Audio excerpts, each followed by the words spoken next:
Les calculs ne sont pas bons, Kevin. On va tracer le modèle pendant qu'on va faire un petit chit-chat. Pourquoi je suis là? J'étais comme as, coincée dans le truc. Moi qui veux faire une vidéo, genre je pose la caméra, allez vite fait, on chit-chat. Je vous explique, je me prépare. D'abord j'essaye de préparer le truc pour qu'on voit qu'il y ait de la lumière, que ce soit ok, qu'il y ait du flou, ce soit pas trop le bordel. C'est le bordel, je peux rien y faire. Ensuite, j'ai tellement eu chaud que je pars prendre une douche en me disant détends-toi sinon tu vas être énervé à la caméra. Ensuite j'essaye de m'attacher les cheveux, on croirait pas là, c'est la 6e prise de coiffure parce que j'ai les cheveux tellement délavés que du coup c'est hyper moche. J'essaie de faire quelque chose de bien, je me noue 2 fois les cheveux, j'ai les cheveux dans les élastiques, j'essaye de me détendre. Je vais dans ma chambre, j'essaie de trouver une tenue genre confortable, je veux pas avoir trop chaud etc. Je cherche dans ma chambre, je vois tout ce que j'ai à repasser, je me dis mais punaise, mais pourquoi t'as encore plein de trucs à faire, pourquoi t'enregistres une vidéo, vas-y t'as des choses à faire chez toi. Je me retourne, je lance mes cheveux dans le truc de collant à mouche de notre chambre. J'étais comme as, coincée dans le truc de mouche. Du coup je me suis lavé une mèche de cheveux. Voilà, si vous vous demandez pourquoi j'ai une mèche de cheveux mouillée, on va commencer cette vidéo. Bonjour à tous et bienvenue dans cette nouvelle vidéo. Bon, un peu de sérieux, on va faire une vidéo ici chit-chat. Je voudrais tracer un patron genre la coupe d'or vite fait. Je voudrais un devant, un dos, une petite manche, un truc vraiment genre chill à fond pour travailler avec de la dentelle. Je vais utiliser ça, j'ai vu que j'avais le patron imprimé. J'ai regardé ensuite que c'était un modèle pour homme. Je me suis dit tant pis, on va quand même le faire. Allez, gala. On va tracer le modèle pendant qu'on va faire un petit chit-chat. L'idée c'est donc de tracer un modèle tout en faisant un chit-chat et de répondre à vos questions. Je restructure entièrement les cours de couture et donc j'ai posé la question sur Instagram, est-ce que vous aviez des questions par rapport à ça, est-ce que vous avez des questions par rapport à autre chose? Eh bien oui, vous aviez des questions et je vais profiter de vos questions pour pouvoir rebondir sur certains sujets et pouvoir discuter avec vous de ce qui va se passer ces prochains mois, semaines, années, enfin, on va voir, on va parler de tout ça.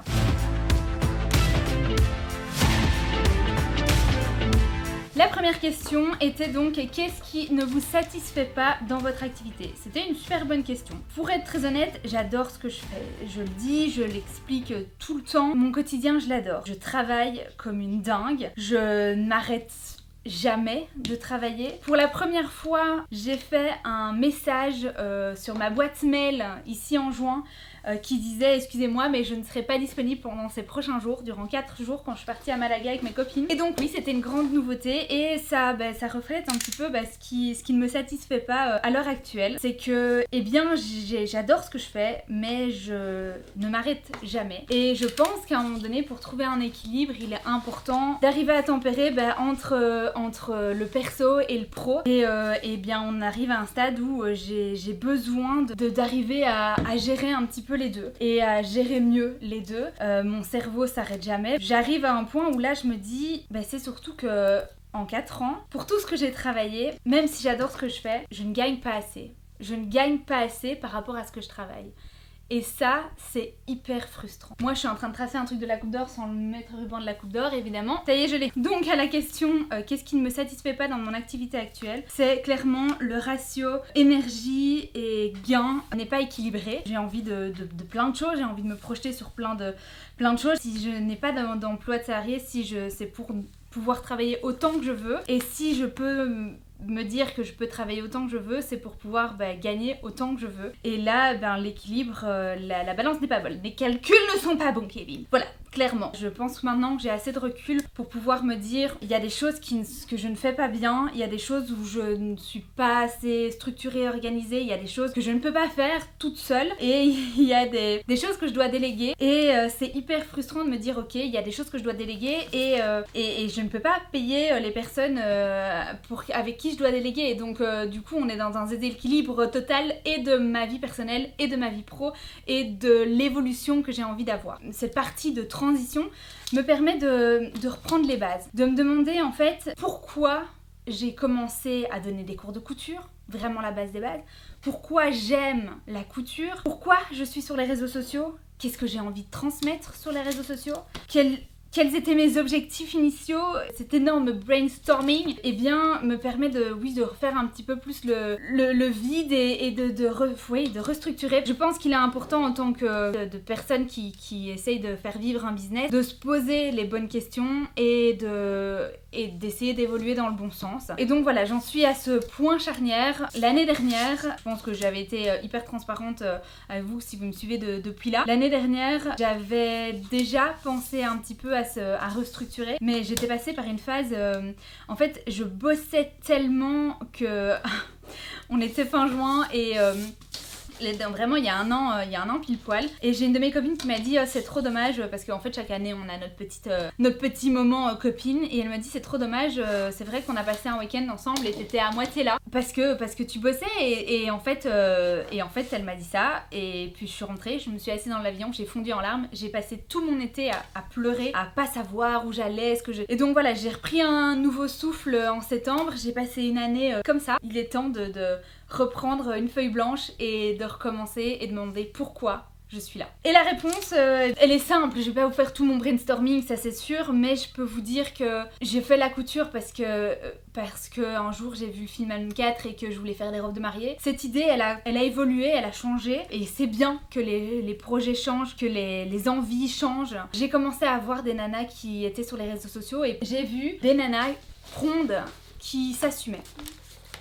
On a tous suivi la même, hein, Ashley Graham, mannequin hyper connu aux États-Unis. Je l'ai trouvé sublime, j'ai trouvé ça incroyable, et en fait quand on parle d'Instagram, ça m'a littéralement permis de m'accepter, d'accepter mon corps. Ça a été un travail hyper long, là je vous parle ça c'est pas arrivé comme ça, je vous parle d'un truc, une réflexion d'au moins 4 bonnes années. C'est vrai que j'ai commencé un peu plus à poster des photos autour du body positive cette année. C'est ce que cette année m'aura appris de bon. Ça m'aura permis ça et j'en suis ravie. Et donc du coup je pense que dans la direction qui m'est donnée de prendre, je pense que la partie message good vibe, vraiment positive et vraiment acceptation, et le fait de faire des vêtements, c'est pas pour rien aussi. On fait des vêtements pour se trouver belle, et c'est trop con de passer des heures à faire des vêtements et de ne pas pouvoir le fitter comme on veut, et simplement parfois avec 2 coups de mètre ruban ça pourrait tout changer. Et donc voilà, c'est un truc que j'ai envie de continuer à promouvoir. Initialement je suis sur les réseaux sociaux avant de penser good vibe et body positive. Je suis sur les réseaux parce que j'ai été une grande consommatrice de fast fashion, et du coup l'idée de pouvoir dire les gars, en fait quand on fait un t-shirt ça prend 2-3 heures à faire, patron compris, etc. Pourquoi on l'achète à 2 €? Il y a un truc, il y a une couille là-dedans, il y a un truc qui va pas. Et en fait, transmettre ce message, c'était le truc initial aussi.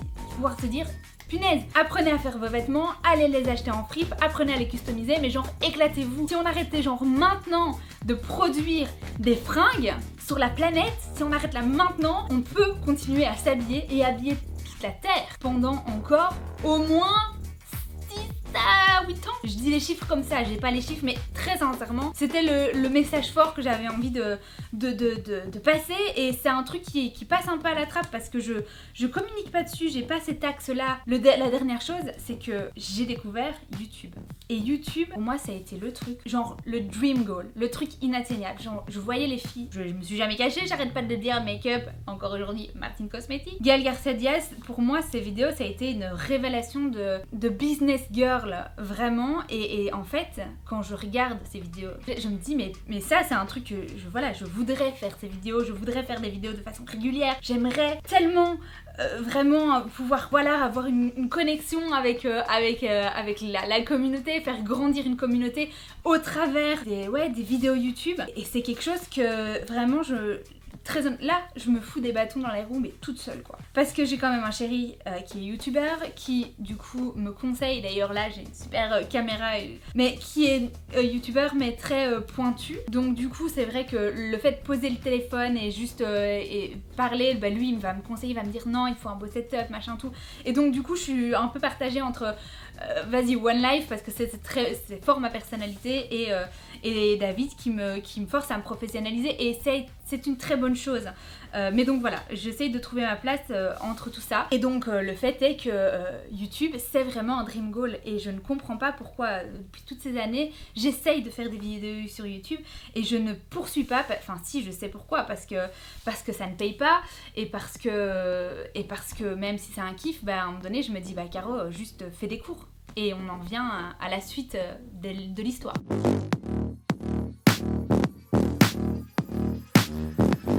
De l'histoire et à la question numéro 2. La transition va-t-il te dégager du temps perso? Du coup on replonge un petit peu dans ce que j'ai expliqué avant. L'idée c'est que oui, ça me permet de dégager du temps perso. L'idée c'est que ça me permet de trouver surtout un équilibre dans ma vie que je n'ai pas l'impression d'avoir. Ça j'ai déjà un petit peu répondu et j'espère que cette restructuration de cours dont je vais vous parler un petit peu plus en détail après. Et l'idée vraiment c'est de pouvoir se dire ok, je fais des vidéos sur Instagram parce que j'adore Instagram. Sur Insta, j'ai cette transmission de good vibe qui est vraiment trop chouette. Sur YouTube, ça permet, je trouve, de voir le real me. Vraiment qui je suis vraiment, comment je m'exprime, comment je parle, genre sans filtre.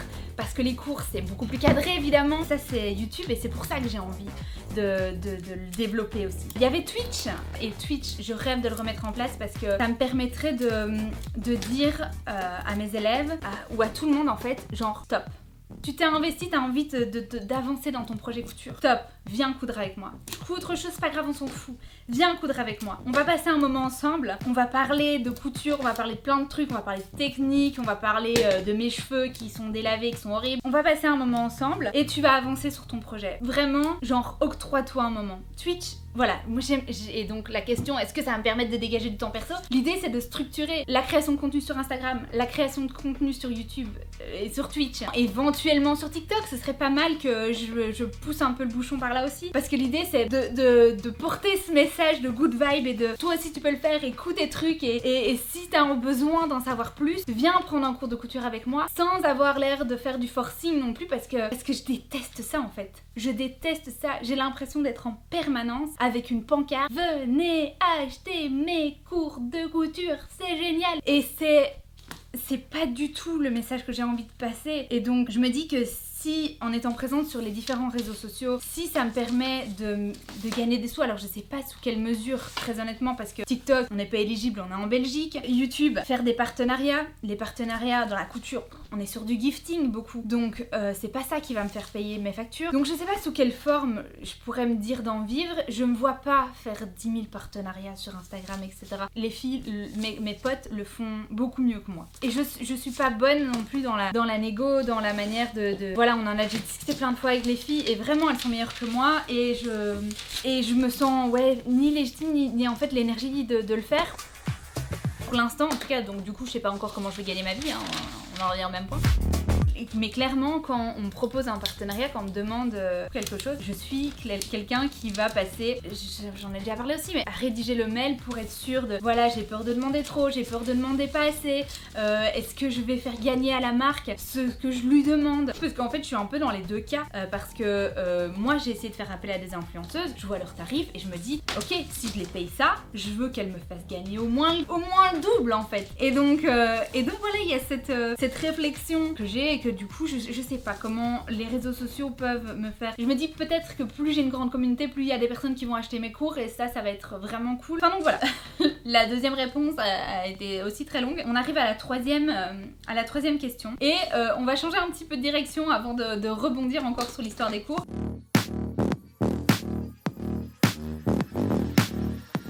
Envisages-tu de créer tes propres patrons? J'ai toujours clamé haut et fort que non. Demi, j'avais pas enregistré, c'est pas grave. J'ai toujours clamé haut et fort que non, ça m'intéressait pas de faire des patrons. Pourquoi? Because it's 200 ans devant l'ordinateur et que je passe déjà littéralement toute ma vie derrière ce fucking ordinateur à répondre aux mails, préparer les cours, regarder sur le site comme si tout est bien ok, regarder s'il y a des questions sur les sites, regarder s'il y a des questions sur les mails, à planifier des cours privés, à planifier chit-chat. Enfin, je passe déjà ma vie sur cet ordinateur, je me suis dit non, il y a que les imbéciles qui ne changent pas d'avis. Et donc, je vais pas en dire trop parce que ça va être la prochaine vidéo je crois. Je taffe sur un projet depuis début juillet du coup. sur un projet de patron qui j'espère va vous plaire, sur un projet de patron un peu iconique. L'idée c'est la robe de Mercredi Adams en version plus girly et qui répond à une thématique actuelle. On va dire ça comme ça. Évidemment je l'ai pensé comme as, ça va sortir comme as parce que j'ai pas les moyens pyrotechniques de faire comme si c'était du Martine Cosmétique, hein, clairement. Pas les moyens de faire des promos comme ça. Mais c'est le goal en fait. C'est le goal de ma vie de me dire un jour, je ferai des campagnes pour la sortie de mes cours de patron. Il va y avoir un truc de malade, c'est trop bien. Mais bon, hein, on s'emballe pas. Là, du coup, oui, il y a un patron qui va sortir. Je vous attends nombreux et nombreux. Pour le projet actuel, le montage, ce sera en vidéo YouTube. Le carnet d'explications, je sais pas encore si je vais le faire. Ce sera un patron un peu particulier. Mais il y a un projet. On n'en dit pas plus, on passe à la question suivante.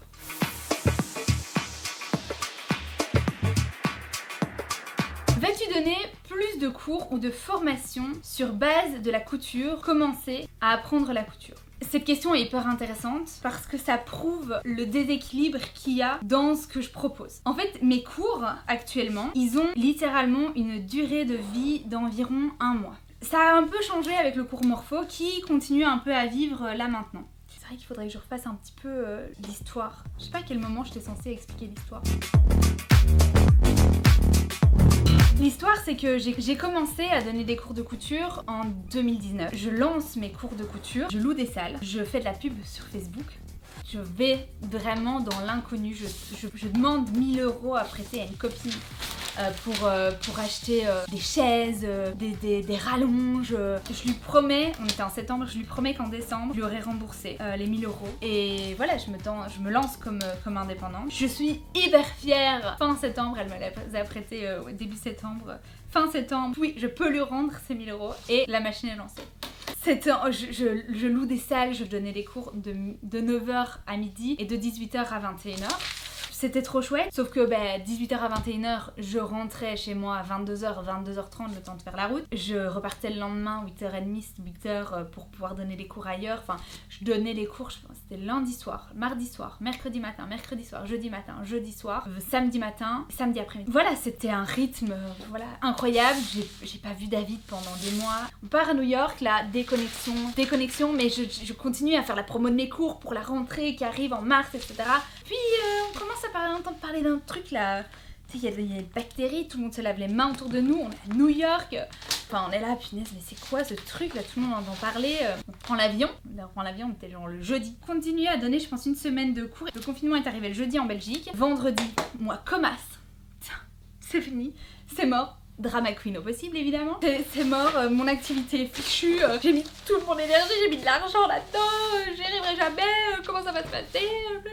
Et là David me dit, on se calme petit poney. Les perdants trouvent des excuses, les gagnants trouvent des solutions. Tes élèves, elles ont des téléphones, sur leur téléphone il y a une caméra, t'as cours samedi matin, tu vas donner ton cours samedi matin avec tes élèves. Je suis là, oui. David c'est mon meilleur... Bref, on était samedi matin, je donne mon premier cours à distance. Et là, incroyable, les filles étaient remontées. D'ailleurs, big up à mes élèves du samedi matin. Vous avez été incroyables, vous m'avez porté vraiment parce que votre motivation... Après, ça n'a pas été que ça, hein. Mais là, c'est vrai que je leur expliquais comment monter une encolure et ça me permettait de mettre des mots et d'essayer d'expliquer vraiment pour le mieux comment faire, bien expliquer. J'avais envie de mettre mes mains à travers la caméra et je pouvais pas. Parce que c'était ça les cours de couture, c'est que j'étais parfois assise carreau, j'arrive pas, je m'assieds, je le fais. Et en fait, je me rendais compte que en étant derrière la caméra, eh bien, en fait, elles évoluaient mais beaucoup mieux parce que j'étais justement pas là. Donc elles avaient pas le choix. Dingue ce qui s'est passé. Alors évidemment, je vous passe le bordel administratif de ma vie. Des élèves qui me disaient moi c'est impossible, et à les enfants, moi c'est impossible, je passe déjà ma journée travailler en visio, je peux pas faire les cours en plus, etc. Et moi qui me retrouvais avec des élèves qui avaient payé, qui voulaient être remboursés, qui voyaient mes comptes descendre, et là je me suis dit bon, il va falloir que je retrouve des élèves. Et c'est à ce moment-là que j'ai commencé un petit peu à parler sur les réseaux sociaux. J'avais déjà, à partir de janvier, commencé à poster mes premières photos de mes réalisations, et donc c'est parti comme ça. J'ai commencé à chercher des nouvelles élèves, et j'ai vu apparaître mes élèves élèves des cours virtuels. J'ai vu rester des élèves de cours présentiels qui sont restés en virtuel. L'année scolaire s'est terminée, la rentrée de septembre est arrivée où j'ai mixé présentiel et virtuel. Reconfinement, regrosse merde administrative. Et là, je me suis dit, ok, ça m'a terrorisée. J'ai passé, je vous assure, à écrire des mails, à essayer j'ai dû regarder pour voir comme... Enfin, c'était un bordel monstre. Bref, ça m'a terrorisée. Et là, je me suis dit, ok, c'est quoi ?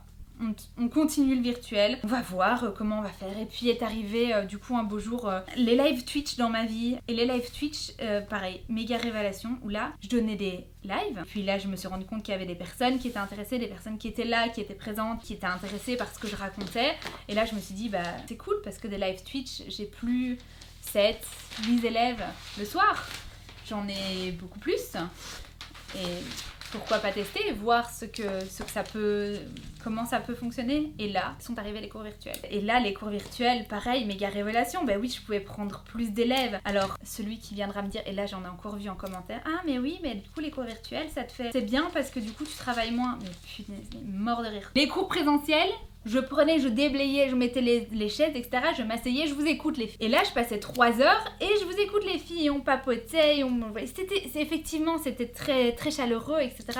C'est quelque chose que j'ai adoré faire. Et j'essaye, je m'efforce vraiment à essayer de garder cette proximité avec les élèves durant les cours. Et même si maintenant les cours virtuels, parce que au début, bah, c'était comme des live Twitch. Je mettais les webcams et puis je branchais et ça y est, et je donnais le cours en fait. Et c'était en direct. Et puis les directs étaient enregistrés et oui, les directs étaient enregistrés et ça me permettait ensuite de pouvoir les rediffuser et continuer à essayer de les vendre. Et ça a été la première année 2021 où là je pensais mes cours mais genre une semaine à l'avance. J'étais là ok, la semaine prochaine je vais expliquer ça, etc. C'était du live quoi. Et les cours live préenregistrés, c'était toute une époque. Mais on voit mon front comme ça pendant 10-15 minutes, on m'entend coudre mais la mise au point se fait pas bien. Certes le contenu est là mais la qualité du cours 3 ans plus tard, c'est plus du tout ce que j'ai envie de transmettre dans mes cours. Et puis 2022 est arrivé où là j'ai commencé à penser mes cours 1 mois en avance. Où je me suis dit ok, tous les mois je vais faire un nouveau cours. Ben ouais, il fallait que je gagne des sous. Donc si je lançais un cours et puis le mois plus tard je lançais un nouveau cours, j'avais des nouvelles élèves qui venaient de me rejoindre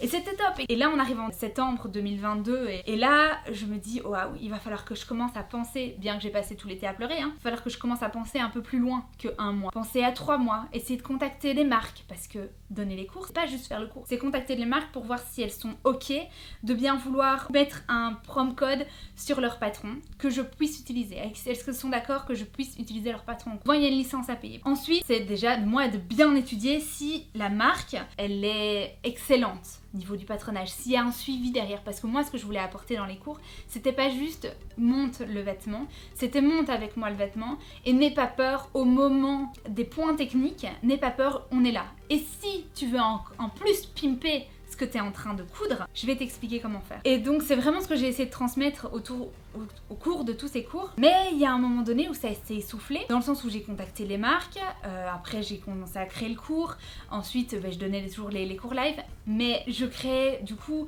avec toute cette énergie que je mettais dans les cours, je créais moins de contenu sur les réseaux. Et puis j'ai moins créé de contenu, mais pas que ça, j'ai également commencé à plus avoir une croissance incroyable comme j'ai eu au début. Et j'ai commencé du coup à avoir du coup moins d'abonnés. Et surtout les abonnés qui avaient pris des cours avec moi avaient pris les cours. Et donc moi j'ai eu des messages, des tartines comme ça de messages, genre vraiment des déclarations qui me disaient Caro, tes cours me manquent. J'ai adoré suivre 1 année de cours avec toi. J'ai adoré ça. Mais on a fait le tour. Tu m'as appris toutes les clés que je pouvais avoir. Et maintenant, je me sens hyper en confiance et je n'ai plus besoin de suivre tes cours. Évidemment, c'est un merveilleux compliment qui m'a toujours énormément touchée, mais financièrement parlant, ça m'arrange pas du tout. Et donc, du coup, il s'est vraiment passé ce truc où j'ai eu moins d'abonnés qui sont arrivés, j'ai eu moins d'élèves et j'ai eu moins d'argent et j'ai toujours continué à essayer de bosser un maximum et à donner beaucoup dans mes cours. Et donc, j'aurais pu me poser la question plus tôt à me demander ce qui va bien, qu'est-ce qui va pas, pourquoi ça ne va pas. Je pense que de toute façon,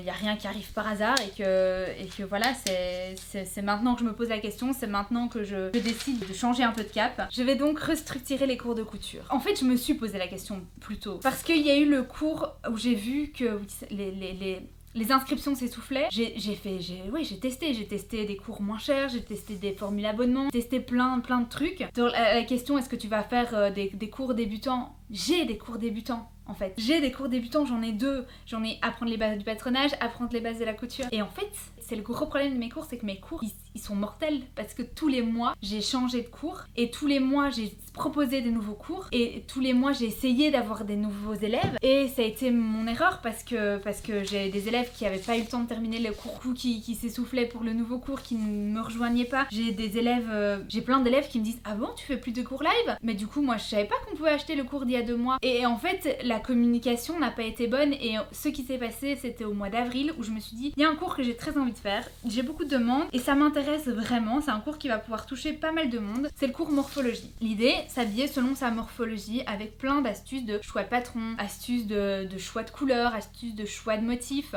comment bien définir sa morphologie, quel est l'impact de la connaissance de notre morphologie sur la création de notre garde-robe, etc. C'était un cours qui, je savais, pouvait intéresser pas mal de monde.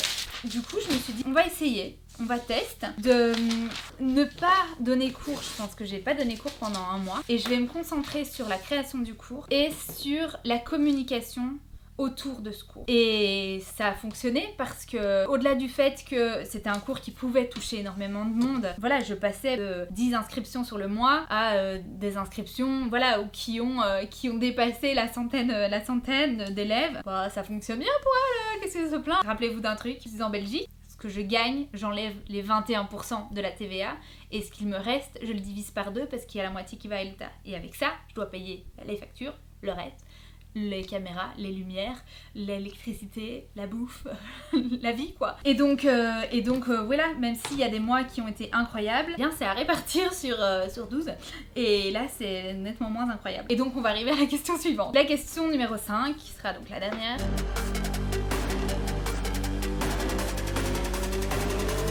Je reprends la question de Ninon qui me disait donc est-ce que tu vas réenregistrer tes cours? Oui, je vais réenregistrer les cours. Je vais restructurer les cours. Je voudrais restructurer les cours en réenregistrant, en reprenant par exemple le cours sur le col V. Le cours sur le col V, c'est pépite. Il est hyper intéressant. Il y a plein de techniques pour faire des col V, pour modifier le col V, pour mettre un col V comme ça, un col V comme ça, un col V à l'intérieur. Et du coup, oui, c'est le genre de cours où on voit mon front. C'est le genre de cours où, à un moment donné, je me tourne, j'avance. C'est pas professionnel, on voit la moitié de mes fesses, enfin c'est pas pro. Et donc je vais retourner ce genre de cours, je vais le restructurer, je vais le enregistrer avec des meilleures caméras et je vais travailler sur la promotion autour de ce cours de couture. Et essayer en fait un objectif idéal, alors j'arriverai pas à réenregistrer tous les cours tout le mois d'août, enlever en fait à la vente les cours qui ne me conviennent plus, je vais restructurer les prix parce que on n'est plus du tout sur les prix corrects pour le marché et pour la vie actuelle. Je vais estimer mon temps de travail mieux ou travailler sur les cours et puis les vendre parce que ça a été aussi une de mes erreurs par exemple pour le cours morphologie. Je l'ai vendu avant de l'avoir créé et puis j'ai passé je sais pas combien de temps, j'ai passé de nuits, j'ai passé à construire ce cours morphologie. L'idée c'est que mes cours puissent être vendus au prix qu'ils valent et c'est pas juste la création du cours, c'est pas juste le tournage du cours, c'est tout le truc que je fais derrière et j'ai appris aussi depuis ces quelques années à vendre mes compétences en fait, à vendre le fait que j'avais fait 3 ans d'aînée de styling, que je passe ma vie née dans les bouquins pour comprendre comment expliquer le FBA sur les différentes coupes. Ces connaissances se payent également et donc du coup je décide de changer les choses et de faire en sorte que faire payer les cours à leur juste valeur et de mieux les vendre en partageant sur les réseaux sociaux des trucs pour pouvoir dire si ça vous intéresse, venez me rejoindre sans avoir l'air d'être H24 avec mon petit panneau genre je fais des cours de couture, c'est génial. Donc voilà la restructuration des cours, comment je la vois, pourquoi je la vois. J'avais hyper envie de faire cette vidéo chit-chat pour ce truc à cœur ouvert, vous expliquer le parcours et vous expliquer voilà voilà, si j'ai pris cette décision, d'où ça vient, toute la réflexion qu'il y a eu, toutes les remises en question qu'il y a eu, parce qu'il n'y a pas que les cours, il y a plein de trucs, comme je vous disais, j'ai travaillé sur un projet secret aussi, à partir de mars, avril, mai, juin, j'ai travaillé sur un projet dingue. Le projet secret d'ailleurs, la question, quand sort le projet secret? Fin août, début septembre, il y aura le projet secret. L'idée du projet, c'est que ce soit en relation avec les cours. Est-ce que je vais sortir des patrons? Il faut que je me diversifie. Mon objectif, c'est d'avoir des cours pour arriver à monter des vêtements, des cours techniques, des cours de patronage, des cours apprends à monter un zip invisible, apprends à faire une poche passe-poilée, apprends à modifier la carrure de ta veste en jeans. Voilà, j'aimerais offrir un panel de cours incroyable. Évidemment, il faut que j'arrive à structurer ça, encore une fois, à arriver à mettre ça avec la création de contenu et voir comment dans tout ça je peux essayer de gagner ma vie correctement. J'étais ravie de tracer ce patron en même temps que vous faire ce petit blabla. Comme je vous disais, il y a plein de projets sur lesquels j'ai travaillé. Il y a un truc d'ailleurs je vous ai jamais dit, je sais même pas si je vais le mettre au montage. Je vous en avais parlé un peu en mystère dans un live. J'avais comme projet de lancer une application pour vendre des tissus de seconde main. J'avais regardé comment faire un cahier des charges, arriver à avoir des investisseurs. J'avais été voir la banque pour voir comment on pouvait travailler. J'avais fait appel à 2 amis parce que je me sentais pas de porter ce projet toute seule. Vraiment, c'était une idée qui me portait depuis quelques mois. Une plateforme de vente de tissus de seconde main, une application, ça aurait pu être trop bien. Le Vinted de la couture, c'est vraiment quelque chose qui m'a fait mousser pendant longtemps. Et puis Pretty Mercery a lancé sa plateforme de tissus de seconde main. Ils le font et ils le feront beaucoup mieux que moi. J'avais pas du tout les clés pour pouvoir réussir à faire ce genre de choses. J'avais très peur de tous les obstacles qui pouvaient m'arriver, et donc du coup c'est 6 mois de réflexion, bien plus parce que ça fait longtemps que j'y pensais, mais c'est 6 mois de réflexion, de mise en place de mails, etc. qui sont vus envoler. Et d'un autre côté, c'est pas que je me suis dit ouais je vais les faire concurrence, etc. parce que c'est pas ça mon cheval de bataille, et on en revient à ce qu'on disait au début. Pourquoi je suis là, pourquoi je fais ce que je fais et qu'est-ce que j'ai envie de transmettre. On va terminer cette vidéo là-dessus. Je vous remercie pour de m'avoir écouté pendant ce chit chat.